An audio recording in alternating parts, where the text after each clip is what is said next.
menghadapi pencobaan anytime, kapanpun ada rema yang keluar dan siap untuk kita kalahkan musuh dan kita terus berjalan dalam kemenangan. Jangan simpan pedang saudara, jangan simpan terang saudara, tapi jalanlah, hiduplah dengan terang dan pedang yang ada di tangan saudara. Dan itu adalah the living word.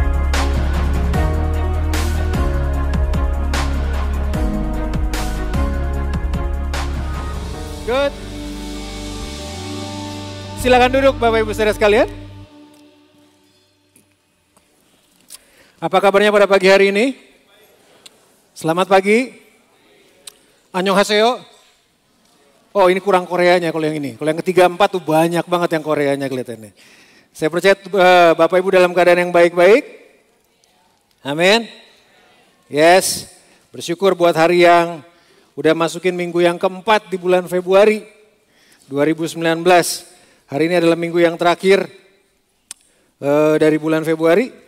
Mari buka sama-sama Lukas pasal yang ke-9. Ayat yang ke-10 sampai ayat yang ke-15. Lukas pasal 9. Ayat 10 sampai ayat yang ke-15. Oke. Sekembalinya rasul-rasul itu menceritakan kepada Yesus apa yang telah mereka kerjakan. Lalu Yesus membawa mereka dan menyingkir ke sebuah kota yang bernama Betsaida. Sehingga hanya mereka saja bersama dengan dia. Ayat yang ke-11. Akan tetapi orang banyak mengetahuinya lalu mengikuti dia. Ia menerima mereka dan berkata-kata kepada mereka tentang kerajaan Allah. Dan ia menyembuhkan orang-orang yang memerlukan penyembuhan. Ayat yang ke-12. Pada waktu hari mulai malam datanglah ke-12 muridnya kepadanya dan berkata, suruhlah orang banyak itu pergi supaya mereka pergi ke desa-desa dan kampung-kampung sekitar sini untuk mencari tempat penginapan dan makanan. Karena di sini kita berada di tempat yang sunyi. Tetapi ia berkata kepada mereka, kamu harus memberi mereka makan. Mereka menjawab, yang ada pada kami tidak lebih daripada 5 roti dan 2 ikan. Kecuali kalau kami pergi membeli makanan untuk semua orang banyak ini. Ayat yang ke-14. Sebab di situ ada kira-kira 5.000 orang laki-laki. Lalu ia berkata kepada murid-muridnya, suruhlah mereka duduk berkelompok. Kira-kira 50 orang sekelompok. Murid-murid melakukannya dan menyuruh semua orang banyak itu duduk. Perikop yang kita baca adalah tema dari rangkaian selama hari ini, selama 1 minggu. Berbicara mengenai mujizat 5 roti dan 2 ikan. Peristiwa yang sangat familiar saya pikir. Bapak Ibu sering, ya saya rasa itu diceritakan dari sekolah minggu, itu jadi salah satu mujizat yang Yesus lakukan. Tema hari ini berbicara mengenai mujizat ada di tanganmu. Betul ya, mujizat ada di tanganmu. Coba lihat kiri kanannya bilang mujizat ada di tanganmu. Depan belakangnya, mujizat ada di tanganmu. Jangan bilang masalah ada di mata lu, enggak, jangan. Mujizat ada di matamu, entar dulu itu. Mujizat ada di matamu, oke. Coba lihat tangannya, kosong, saya bukan sulap ya. Prok bukan, lihat yang ada di tangan saudara. Mujizat ada di tanganmu loh. Bilang sama-sama, mujizat. Sekali lagi, mujizat. Kosong lihatannya, tanganmunya kita ganti pakai kata saya. 1, 2, 3, mujizat ada di tangan saya. Sekali lagi, mujizat ada di tangan saya. Saudara perlu mengatakannya seperti saudara benar-benar menginginkan mujizat. Kalau saudara menginginkan mujizat hari ini, saudara perlu mengatakannya dengan sangat yakin. Saudara lihat kembali tangan saudara, kata saya ganti pakai nama saudara. 1, 2, 3, mujizat ada di tangan Dede. Mujizat, sekali lagi mujizat ada, jadi sesuai iman saudara. Saya berdoa itu akan jadi sesuai iman saudara. Itu akan jadi sesuai dengan apa yang saudara percayain. Kalau saudara cuma katakan 10%, mungkin mujizatnya cuma akan 10%. Tapi kalau saudara yakini itu dengan hati saudara, jadi lu sesuai iman saudara. Saya nggak tahu mujizat apa yang Bapak Ibu sedang perlukan pada hari ini. Saya juga perlu mujizat. Tapi saya yakin bahwa mujizat itu udah Tuhan berikan ada di tangan saya. Mujizat itu ada di tangan saya dan itu bekerja sesuai iman saudara. Apa yang keluar dari mulut saudara menyatakan iman yang ada di hati saudara. And then jadi sesuai dengan iman saudara. Peristiwa Lukas tadi berbicara mengenai 5 roti dan 2 ikan. Saudara perlu mengerti bahwa Israel pada saat itu 2000 tahun yang lalu enggak seperti kita hari-hari ini. Di mana orang banyak pertumbuhan penduduk tuh dengan sangat cepat banget sangat cepat banget dalam beberapa tahun kita mungkin udah sekitar 6,5 sampai 7 miliar orang yang ada di saat ini. Dan 2000 tahun yang lalu mungkin enggak sebanyak begitu. peristiwa ini terjadi. Dan yang menarik adalah Alkitab tulis ada 5.000 orang laki-laki. Cuman laki-laki yang bisa dihitung waktu itu.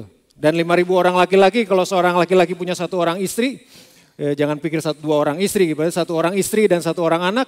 Jadi pada saat itu ada sekitar 15.000 orang. Jadi pada 2000 tahun yang lalu itu ada sekitar 15.000 orang. Membawa 15.000 orang keluar kota dan 15.000 orang tuh banyak banget loh. Saya pernah belasan ribu tuh ketika waktu SMP SMA ikut KKR-nya Reinhard Bonke kali. Di Stadion Utama Senayan. Itu mungkin ribuan. Jadi banyak banget. 15.000 orang adalah bukan jumlah yang sedikit. Dan pada saat itu memang gak sebanyak sekarang kepadatan penduduknya. Pada saat itu mungkin lebih jarang. Dan 15.000 orang pada saat itu berkumpul satu tempat itu artinya begini. Ada beberapa desa yang kosong. Orang-orang sekampung pada pindah, beberapa kampung, beberapa RW, beberapa kecamatan mungkin pindah. Kosong melompong di satu kota dan berkumpul di sebuah tempat. Dan mendengarkan dari pagi Alkitab tulis sampai menjelang malam Tuhan Yesus berbicara. Dari pagi sampai malam, kota-kotanya samping-sampingnya kosong, 15 orang berkumpul di satu tempat, dari pagi sampai malam dengerin Yesus berkhotbah, dengerin Yesus lakukan mujizat. Nah cuman yang menarik adalah, ya kalau saudara tahu kisahnya adalah murid-murid berkata bahwa orang-orang udah mulai kelaparan. Nah pertanyaan saya adalah gini, 15.000 orang dari pagi sampai sore, dengerin Tuhan Yesus berbicara, dengerin Tuhan Yesus berkhotbah, dengerin dia menyembuhkan mujizat, dan berada dalam posisi lapar. Orang lapar tuh orang yang paling bahaya loh. Iya. Orang lapar, kalau saudara lapar tuh tiba-tiba tuh kalau lapar tanduknya bisa keluar di sini, cut gitu 2. Iya gak sih?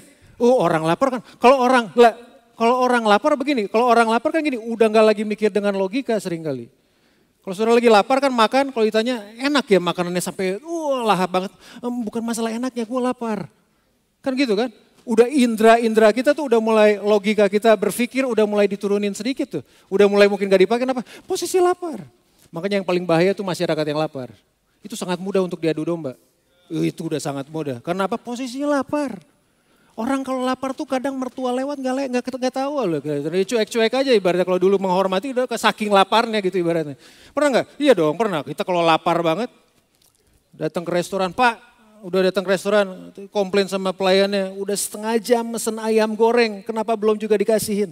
Mohon maaf Pak kata pelayannya waktu mau digoreng ayamnya kabur. Jadi kami harus cari kejar-kejaran ayamnya dulu. Saking lamanya orang. Saya pernah temenin ayah saya atau temenin apa saya saking lamanya kan sampai udah ke ubun-ubun kelihatan laparnya udah dari perut udah langsung naik sampai di atas sampai bisa marah bisa kayak gimana. Artinya begini orang lapar tuh orang berbahaya loh. 15.000 orang dalam posisi lapar, tapi nggak ada yang rusuh.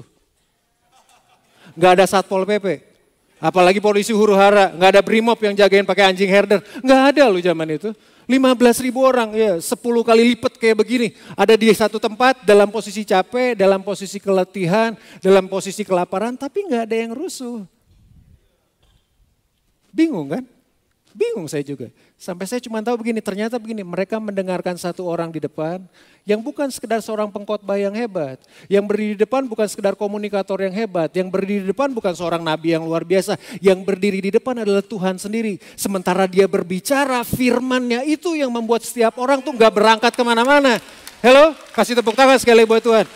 Hei. Yang supernatural dari firman Tuhan itu sedang menguasai yang natural. Kenapa mereka gak rusuh? Kenapa menganggap mereka, gampang aja kalau satu orang bilang, kita bunuh Yesus, bisa dibunuh itu Tuhan Yesus.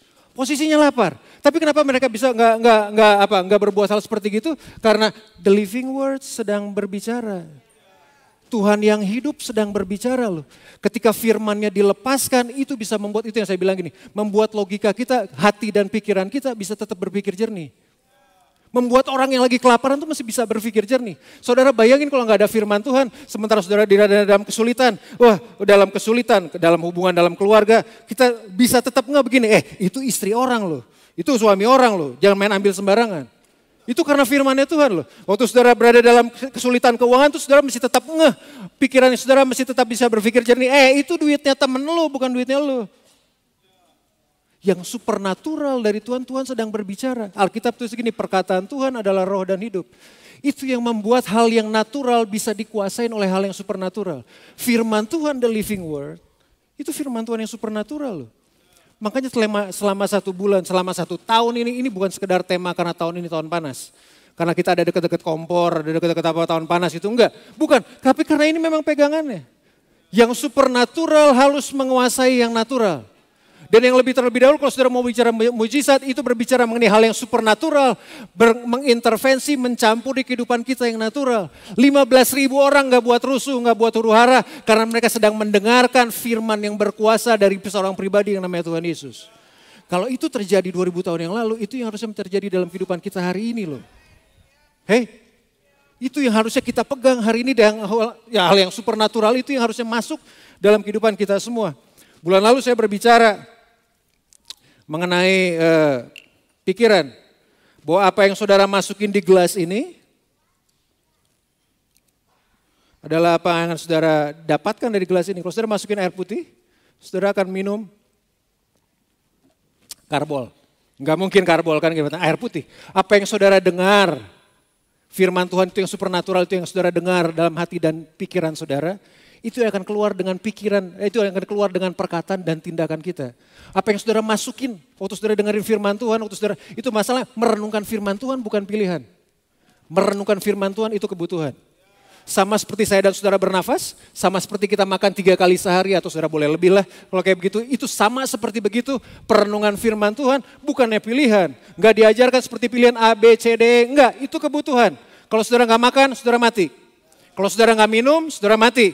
Kalau saudara tahan napas 1 jam, saudara cepat-cepat masuk rumah sakit. Nah itu sepenting itu pula merenungkan firman Tuhan.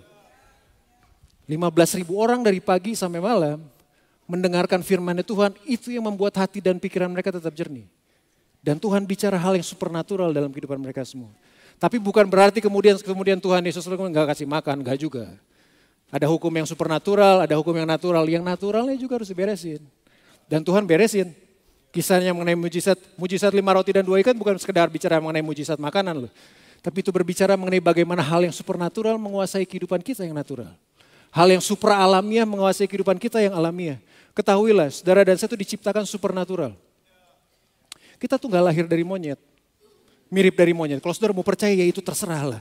Jadi makanya saudara suka naik-naik pohon, naik-naik manjat-manjat itu enggak. Lah itu terserah lah. Tapi kita tuh diciptakan memang daripada Tuhan. Waktu Tuhan berbicara 15.000 orang itu, kemudian yang kejadian seterusnya adalah gini. Dia enggak sekedar yang natural kemudian Tuhan abaikan. Yang natural juga Tuhan lakukan. Dan mujizat ini terjadi. Alkitab tulis, murid-murid mengetahui. Suruhlah, ayat yang ke-12 muncul. Pada waktu hari malam, datanglah ke-12 muridnya kepada Yesus dan berkata, suruhlah orang banyak itu pergi, supaya mereka pergi ke desa-desa dan kampung-kampung di sekitar ini untuk mencari tempat penginapan dan makanan. Karena di sini kita berada di tempat yang sunyi. Murid-murid tahu ada kebutuhan. Kalau saudara bilang gini, mujizat ada di tangan saya harus temukan. Semua dari perjanjian lama sampai perjanjian baru, mujizat itu selalu berawal dari masalah. Gak suka kalau bicara masalah. Kepengennya mujizat ya kan? Mujizat itu selalu lahir dari masalah loh. Gak pernah ada mujizat keluar dari, gak pernah ada mujizat yang dilakukan tanpa masalah. Gak pernah. Mujizat itu selalu lahir dari masalah. Aduh kenapa gue ngomong pengen mujizat gitu. Artinya pengen masalah kelihatannya. Enggak, bukan kayak begitu loh. Mujizat itu lahir dari masalah. Dari perjanjian lama.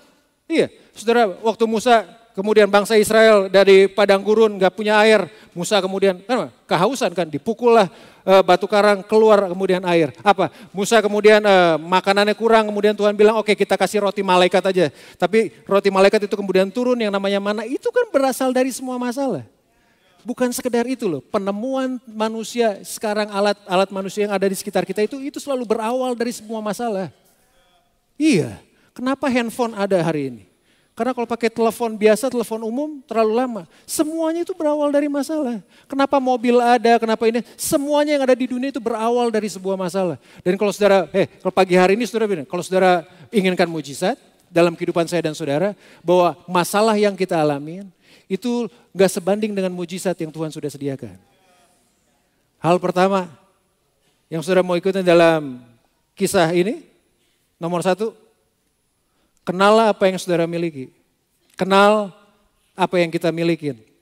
Markus pasal yang ke-6. Ayat yang Markus pasal yang 6 ayat yang ke-38. Markus pasal 6. Ada kebutuhan 15.000 orang kelaparan. Tetapi Yesus berkata kepada mereka, berapa banyak roti yang ada padamu? Cobalah periksa. Sesudah memeriksanya, mereka berkata 5 roti dan 2 ikan. Yang lapar 15.000 orang. Yang hadir pada saat itu. Semuanya kelaparan. Dan Tuhan cuma kata gini, apa yang kamu punya?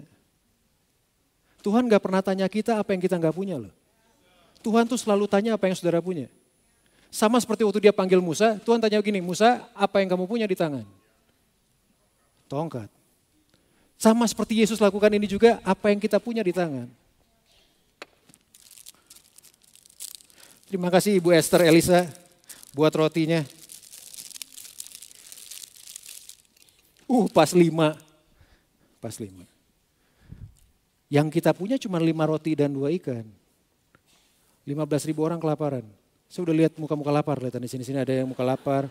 Ada yang di atasnya ada tulisan sotomi, bakso goreng, nasi uduk. Saya udah bisa lihat kelihatannya. Dalam roh kelihatannya. No. 5 roti dan 2 ikan. 15.000 orang. Alkitab tulis 5 roti dan 2 ikan. Bukan 5 roti dan 2 ikan paus. Enggak, 2 ikan doang. Ikannya cuma 2. Kalau mau diibaratkan sekarang, itu cuma 5 singkong goreng dan 2 ubi rebus. Gitu aja, Sunda banget ibaratnya. Seperti kayak gitu. Terbatas banget. 15.000 orang, 5 roti dan 2 ikan. Dan mujizat itu selalu dimulai dengan apa yang saudara punya di tangan. Makanya Tuhan berkata gini, berapa banyak roti yang ada padamu? Berapa banyak sumber daya yang saudara sedang pegang? Ini cuma terbatas, cuma tugas saya. Terbatas banget nih, kebutuhannya banyak banget. Tuhan cuma tanya, berapa banyak sumber terbatas yang saudara miliki? Tapi ini kan gak cukup Tuhan, betul. Ini kan terbatas Tuhan, iya. Ini kan gak signifikan banget, betul. Supaya apa? Serahkan ini kepada Tuhan. Kenali apa yang saudara miliki. Alkitab tulis gini, kita hitungan 15.000 orang lagi kelaparan. Murid-muridnya cuma punya solusi gini, suruh kita pulang, suruh mereka pulang Tuhan. Karena kalau kalau 15.000 orang itu pulang, nggak terjadi mujizat 5 roti dan 2 ikan. Tapi yang lupa adalah gini, di antara 15.000 orang yang kelaparan ada 1 orang anak yang punya 5 roti dan 2 ikan loh. Itu punya pengertian gini, di tengah kesulitan yang sedang saudara hadapin, Tuhan udah siapkan solusinya. Hello? Di tengah semua kesukaran, problema, masalah yang saudara hadapi, ada jawabannya Tuhan tuh di sana tuh. Dan kalau saudara tanya, di mana jawabannya Tuhan? Di tengah kesulitan yang sedang saudara hadapi. Makanya dia cuma tanya gini, apa yang kamu punya di tangan? Dia nggak tanya apa yang kamu punya di tetangga kamu, enggak loh. Apa yang kamu punya di tangan? Coba periksa. Beberapa hari terakhir, selama hampir 1 bulan, 3 minggu sampai 1 bulan, rumah saya sering mati air. Airnya benar-benar mati dari itu. Saya udah menghadap ke kantornya, mohon maaf Pak, memang gak ada masalah di mana, cuman memang debit airnya lagi turun, jadi airnya memasuk air. Jadi ya makanya jaga lingkungan dengan baik, kurangin pemakaian bahan plastik, kantong-kantong plastik, karena itu menjaga bumi kita tetap bisa dinikmatin oleh anak cucu kita. Itu penting tuh, dari gereja harus keluar. Sedotan harus dikurangin, saudara harus lakukan, ya terserah pokoknya makin dikurangin supaya lingkungan menjadi semakin baik. Kantornya bilang karena level airnya memang kurang Pak, ya tapi mati terus nih kayak gini, kan terganggu semuanya, mandi semua terganggu banget. Ya memang gimana lagi dong Pak. Terus apa saya berpikir, apa karena saya berpikir berhadapan masalah gitu, terus saya ngomong ke istri, udah kita jual aja rumah kita pindah ke tempat lain. Kan enggak, emang gue konglomerat apa kayak gitu main pindah-pindah rumah, gak ada air pindah rumah. Dia pikir enak banget itu pindah-pindah rumah, enggak kan. Kita orang kaya juga gak kayak gitu banget. Kelihatan gak ada air kemudian rumahnya dijual kita pindah ke yang lain. Di yang lain tiba-tiba bukannya gak ada air tapi gak ada listrik kemudian kita jual lagi, pindah lagi. Udah tinggal di lowong kalau kayak begitu caranya lebih aman. Banyak air gak perlu listrik kalau kayak gitu. Kan bukan begitu solusinya. Kemudian kita enggak, apa solusinya? Itu yang saya bilang tadi, kita gak jual rumahnya. Tapi itu yang saya bilang tadi, bahwa di tengah kesulitan Tuhan berikan jalan keluar. Tahu jalan keluarnya? Gali sumur di halaman rumah. Dan jawabannya ada di dalam rumah saya loh. Di tengah kesulitan yang sedang saya hadapin, enggak jauh-jauh. Cuma di dalam rumah. Enggak di dalam rumah, sumurnya di halaman rumah maksud saya. Tapi enggak jauh-jauh dari rumah. Saudara tahu gak kenapa Tuhan bilang, coba periksa apa yang saudara punya. Supaya sebenarnya lihat, dari situ hal yang kelihatannya kecil sekalipun, enggak signifikan sekalipun, dari situ bisa muncul mujizat. Kita tuh sering kali kalau kayak begitu tuh mengharapkan ada orang dari mana bantu. Enggak, mujizat itu ada di tangan saudara. Dan sumber dayanya ada di tangan kita. Terbatas iya. Kenapa sumber dayanya terbatas? Kenapa Tuhan cuma 5 roti dan 2 ikan? Kenapa Tuhan gak buat toko roti di sana untuk buat makan? Enggak, supaya begini loh, supaya Kita tahu. Ini memang terbatas, betul. Serahkan ini kepada Tuhan yang tidak terbatas. Karena ketika yang terbatas berada di tangan Tuhan yang tidak terbatas, dia akan cukupkan semua persoalan dan masalah saya dan saudara. Hello? Hey, ketika apa yang gak signifikan ini dipersembahkan ke tangan Tuhan. Den, sini Den. Bentar Den. Ibaratkan dia Tuhan. Diam. Saya terbatas sebagai manusia. Alkitab berkata, kenali apa yang saudara miliki. Saya tahu apa yang saudara miliki terbatas. Saya berikan kepada Tuhan. Yang terjadilah Tuhan gak makan. Jangan dimakan. Ini cuma konten toh, enggak Den. Ini muarai. Tuhan gak makan loh. Enggak dia makan. Alkitab tulis bahwa Tuhan berkatin dan dia balikin lagi ke saya. Thank you Den. Yang kembali ke saya, rotinya sama. Yang buat beda ada tangan Tuhan di sini. Ada tangannya Tuhan loh. Ada tangannya Tuhan. Ini roti gak langsung bertambah banyak, enggak. Cuma ada tangannya Tuhan. Tangan Tuhan yang membentuk lautan, tangan Tuhan yang membentuk dunia, tangan Tuhan yang membentuk semuanya ada di atas roti ini nih yang terbatas. Hello? Hey, di tengah semua kesukaran yang sedang saya dan saudara hadapi, di tengah semua kesulitan yang sedang kita hadapi. Betul, resources kita, sumber daya kita terbatas. Tapi waktu ini diletakkan di tangan Tuhan yang tidak terbatas. Roti yang terbatas punya tangannya Tuhan. Hey, ketika saudara mempersembahkan dompet saudara kepada Tuhan yang sangat terbatas jumlahnya, yang lebih banyak bonnya dibanding uangnya, yang lebih banyak tagihannya mungkin dibanding uangnya diletakkan kepada tangan Tuhan yang terbatas. Saya nggak mau lanjutin belakangnya kalau gitu ya. Bapak Ibu tahu lah ibaratnya kalau kayak gitu ngomongin duit. Loh iya dong, kenalin apa yang saudara miliki. Tahu apa yang kita miliki. Saya berhadapan dengan satu masalah dalam bisnis, dalam kerjaan. Saya udah mulai pikir, gue harus cari siapa nih. Kenal-kenalan sama siapa, mikir kenal-kenalan siapa, udah berdoa, udah kenalan siapa yang harus saya tolong. Saudara tahu yang tolong saya siapa? Yang beresin semua? Istri saya. Dia adalah Wonder Woman. Kebaktian ketiga lebih seru kalau kayak gitu. Gitu. Loh, ada di sekitar saya loh. Kenalin apa yang saudara miliki. Kalau saudara nggak bisa kenali apa yang saudara miliki, jangan harap dapatkan mujizat. Karena mujizat itu munculnya dari sana. Kenali apa yang saudara miliki. Yang kedua, L. Saya singkat KLB. Bukan kongres luar biasa atau kejadian luar biasa. L yang kedua. Yang pertama adalah kenali apa yang kita milikin. Lihat ke atas. Karena Yesus berkata, di pasal yang ke-16 kita buka. Pasal tadi Lukas pasal 9 ayat ke-16. Ayat yang ke-16 Lukas 9:16. Yes. Dan setelah ia mengambil 5 roti dan 2 ikan itu, ia menengadah ke langit. Mengucap berkat lalu memecah-pecahkan roti itu dan memberikannya kepada murid-muridnya supaya dibagi-bagikannya kepada orang banyak. Yang pertama, dia tadi adalah kita kenali apa yang kita miliki. Yang kedua, dia melihat ke atas. Kalau hidup sepertinya saudara berhadapan dengan pintu yang tertutup yang ada di dalam sekeliling saudara. Dan saudara lihat pintu tertutup yang ada dalam sekeliling saudara. Saatnya lihat ke atas, pintu sorga selalu terbuka buat kita. Hey, makanya Yesus menengadah ke langit. Ketika saudara berhadapan dengan begitu banyak tembok yang sepertinya menghimpit saudara. Dan waktu saudara lihat ke bawah, sebentar lagi saudara sudah dekat dengan kegagalan. Lihat ke atas, pertolongan kita datang daripada Tuhan.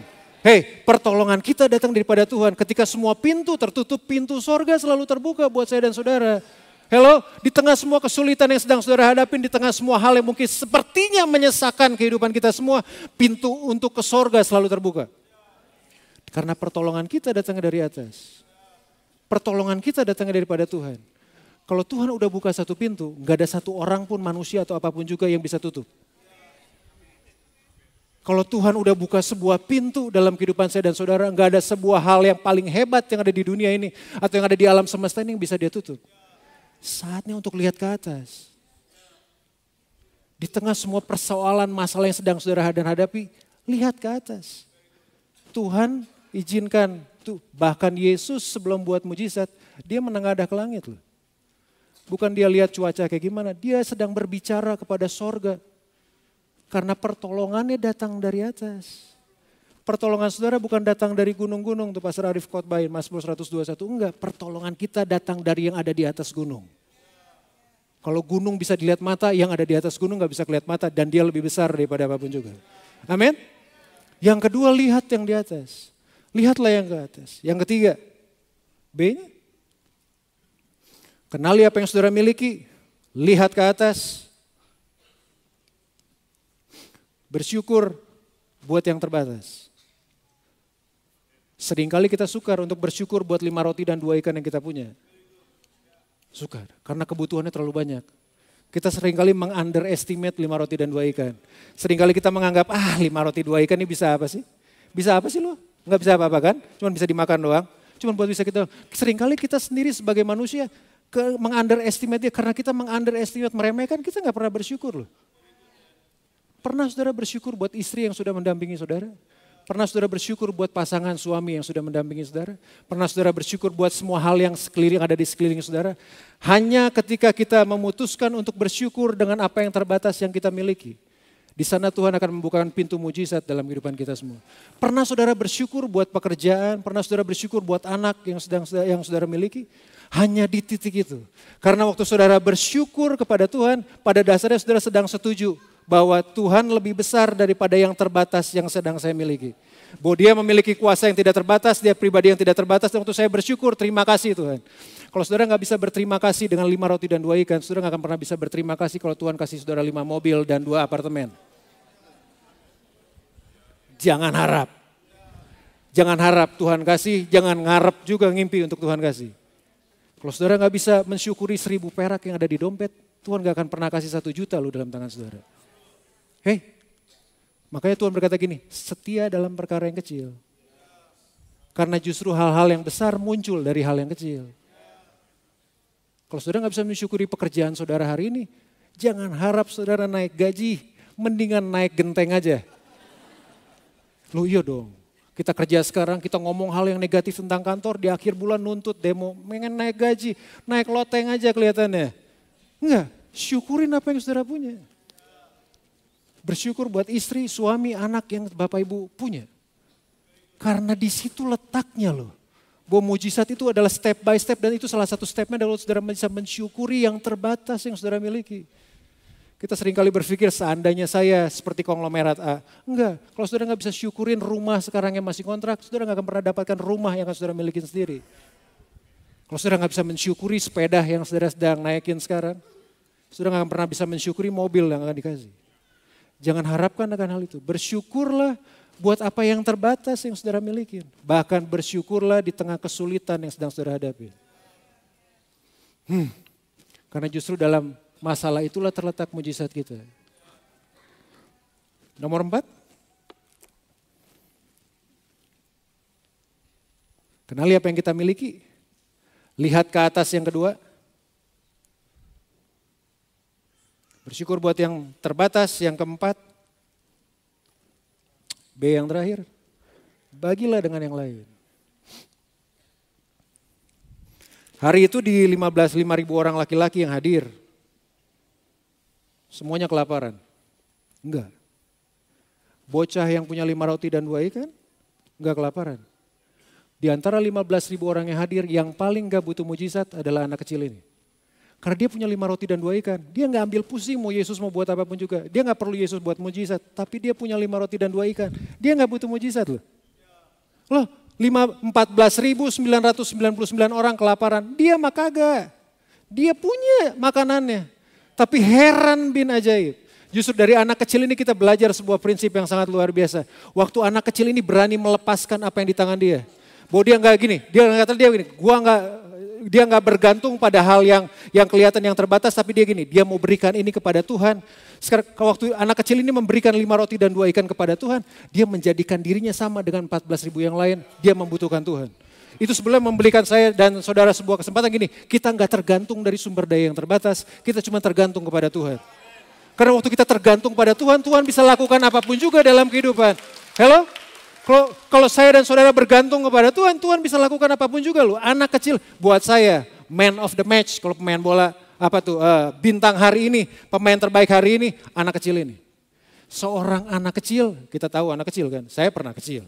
Kamu udah pernah punya anak kecil atau punya anak kecil? Anak kecil kan kalau sifat egoisme tuh sangat tinggi. Kalau Bapak Ibu dia minta es krim kemudian saudara kasih, 5 menit kemudian saudara bilang, boleh minta nggak? Nggak boleh, punya saya. 5 menit yang lalu kita yang kasih loh. Ketok juga berarti. Saking keselnya gitu. Loh anak kecil kan kayak begitu. Tapi bagaimana mungkin seorang anak kecil punya 5 roti 2 ikan ketika rumor itu muncul bahwa Tuhan Yesus perlu. Dia berikan yang dia miliki yang terbatas. Dia melepaskan ketergantungannya kepada sumber makanan dia hari itu. Karena kalau dia nggak makan ya dia mati. Tapi dia melepaskan, dia tahu kepada siapa dia meletakkan yang dia miliki sumber yang terbatas itu. Dia letakkan di tangan Tuhan yang tidak terbatas. Mujizat itu terjadi ketika balik kepada Tuhan Yesus pasti murid-muridnya, jadi berantakan. Alkitab tulis mujizatnya itu terjadi ketika dipecah dan dibagi. Mujizat itu gak akan terjadi ketika anak kecil ini serahkan kepada Tuhan Yesus serahkan kepada murid-muridnya, dimakan sama murid-muridnya. Selesai. Murid-muridnya kelaparan, itu artinya 15.000 orang pulang dah dengan muka kelaparan. Enggak, tapi ketika dibagi. Saya dapatin bahwa orang yang kaya adalah bukan orang yang memiliki segalanya. Orang yang kaya adalah orang yang bisa membagi apa yang dia miliki buat orang lain. Ending dari cerita ini adalah begini, anak kecil ini berikan apa yang dia milikin, 15.000 orang dikasih makan. Dan yang paling hebatnya adalah saya tahu ketika itu semua udah beres, anak kecil ini duduk, mereka tahu bahwa ini datang dari anak kecil ini begitu banyak orang akan kasih high five, begitu banyak orang kasih jabatan, keren. Hari ini keren, gue bisa makan karena Allah. Gue bisa makan karena Allah. Keren banget, dia menjadi man of the day. Saudara bisa bayangin gak apa yang terjadi dalam kehidupannya kemudian? Bahwa bagaimana cerita tentang dia. Satu-satunya mujizat yang ditulis di 4 kitab Injil adalah mujizat ini. Sebuah penghormatan buat iman seorang anak kecil. Sebuah penghormatan bagi seorang anak kecil untuk melepaskan ketergantungannya, melepaskan kepentingan dirinya sendiri. Supaya orang banyak dikasih makan. Dan itu adalah orang-orang dewasa. Alkitab tulis 5.000 orang laki-laki. Yang dihitung cuma laki-laki. Yang memberikan solusi bukan yang laki-laki tapi seorang anak yang gak diperhitungkan pada saat itu. Seorang anak kecil yang gak diperhitungkan. Dia beri jawaban buat 15.000 orang laki-laki. Lewat 15.000 orang yang hadir pada saat itu. Kalau saudara berkata bahwa mujizat yang ada di tangan saudara membutuhkan mujizat ada dalam tangan saudara. Karena anak kecil ini gak butuh mujizat. Tapi anak kecil ini bisa melepaskan sumber daya dia. Yang terbatas yang dia miliki buat kepentingan orang lain. Hidup yang mulia adalah kita hidup yang berbahagia. Hidup yang berarti adalah ketika kita memberi arti buat hidup orang lain. Hidup yang berarti adalah ketika kita memberi arti buat hidup orang lain. Saya akan akhiri dengan sebuah Filipi pasal yang keempat, ayat yang ke-19. Ayat kita yang terakhir. Allahku, bukan sekedar Allahmu, Allahku. Paulus sedang berkata Allahku. Saya selalu bilang kalau kayak gini saya harus personal, menjadi personal, ini Allahnya Dede nih. Saudara sebut Allahnya.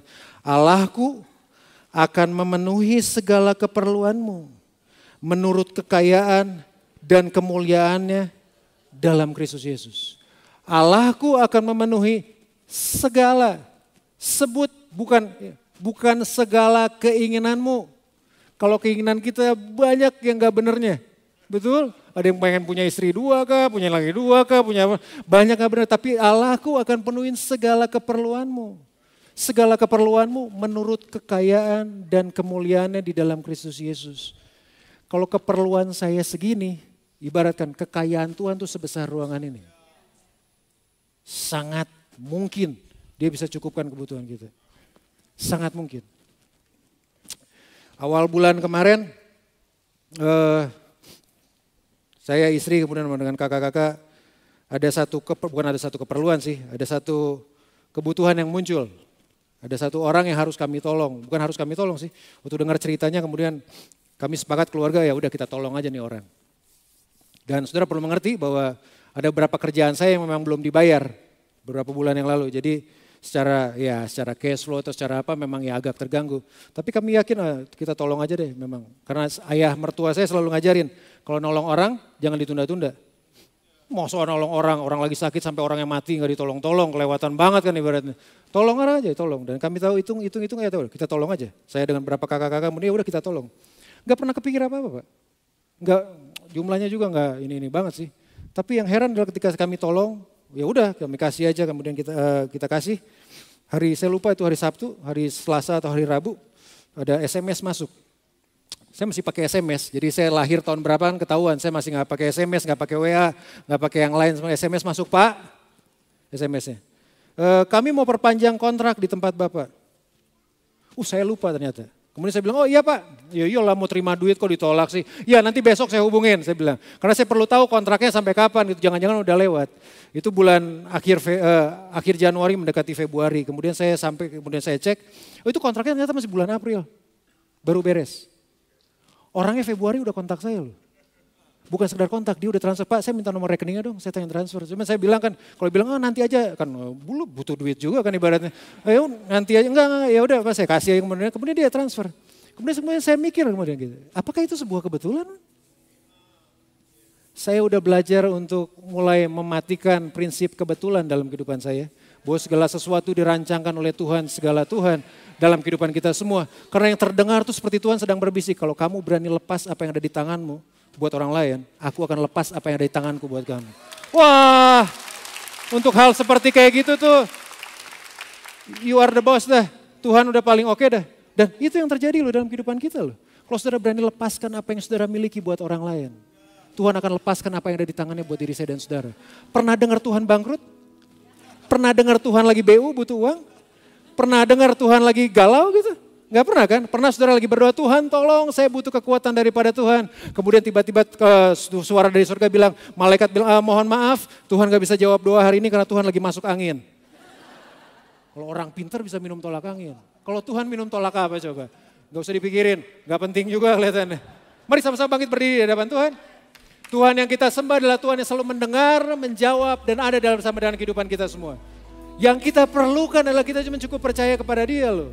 Yang kita perlukan adalah cukup kita untuk mengenal apa yang kita miliki dan kemudian letakkan yang terbatas yang kita miliki ke tangan Tuhan yang tidak terbatas. Dia lebih besar daripada apapun juga. Dia lebih hebat daripada apapun juga. Mari naikkan pujian ini sama-sama kepada Tuhan sambil naikkan iman saudara kepada Tuhan. Terima kasih Tuhan Yesus. Amin. Kami butuh Tuhan. Kami butuh kebesaran-Nya Tuhan dinyatakan pada pagi hari ini.